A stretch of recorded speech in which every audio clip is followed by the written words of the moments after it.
Dans cette vidéo, nous allons voir la notion de fraction quotient. Pour comprendre la notion de fraction quotient, on va d'abord partir d'exemples. Je vais prendre une unité partagée ici en 6 parts égales. Je vais prendre 2 tiers de cette unité, c'est-à-dire l'unité partagée en 3 parts égales, et j'en prends 2. Ici, on a donc 2 tiers. Je vais maintenant aligner 2 unités, l'une à côté de l'autre. Je vais faire la même chose avec cette fois-ci les 2 tiers de l'unité. Pour arriver à l'égalité avec les 2 unités, il faut rajouter 1 fois, 2 fois, 3 fois 2 tiers.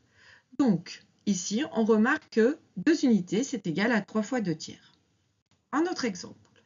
Prenons cette fois-ci la même unité, mais partagée en 5. Je vais prendre ici 4/5 de l'unité. Je vais aligner 4 unités, 1, 2, 3, 4. Et pareil, avec 4/5, je vais aligner 4/5 pour pouvoir remplir les 4 unités que j'ai mis ici. 1, 2, 3, 4, 5. On remarque donc que 4 unités, c'est égal à 5 fois 4/5.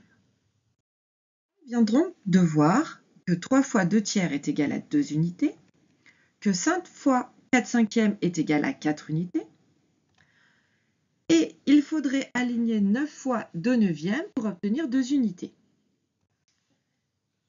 6 fois quelle fraction est égale à 7? Ici, il faudrait aligner 6 fois la fraction 7/6 pour obtenir 7 unités.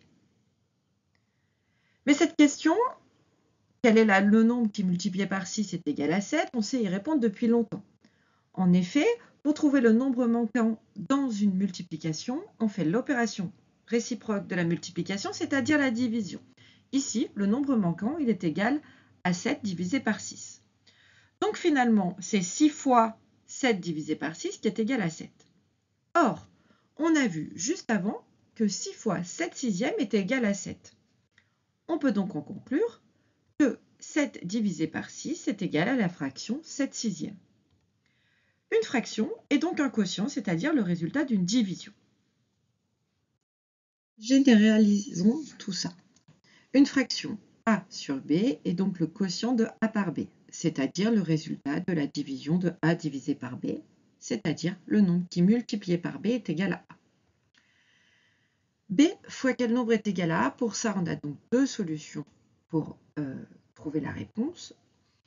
L'opération réciproque a divisé par b, et on a vu en alignant les fractions avec les unités que c'était aussi égal à a sur b. On a donc a sur b qui est égal à a divisé par b.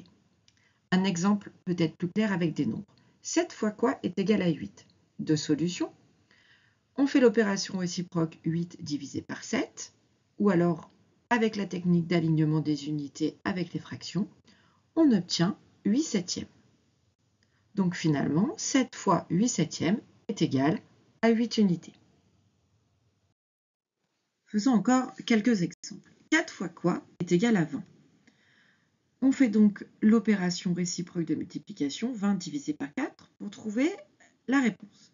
C'est aussi égal à la fraction 20/4.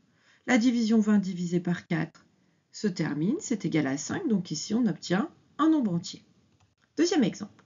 5 fois quoi est égal à 18? On fait donc 18 divisé par 5, ce qui est égal à la fraction 18/5. On pourrait laisser le résultat sous la forme d'une fraction, mais ici, l'opération 18 divisé par 5 est une division qui se termine, qui est égale à 3,6. Donc ici, on obtient un nombre décimal qui n'est pas un nombre entier. Dernier exemple, 7 fois quel nombre est égal à 11? On fait donc 11 divisé par 7, ce qui est égal à la fraction 11/7. Et ici, 11 divisé par 7 est une opération, une division, qui ne se termine pas. On peut donc ici laisser le résultat sous la forme d'une fraction. 11/7 n'est ni un nombre entier, ni un nombre décimal. C'est ce qu'on appelle un nombre rationnel.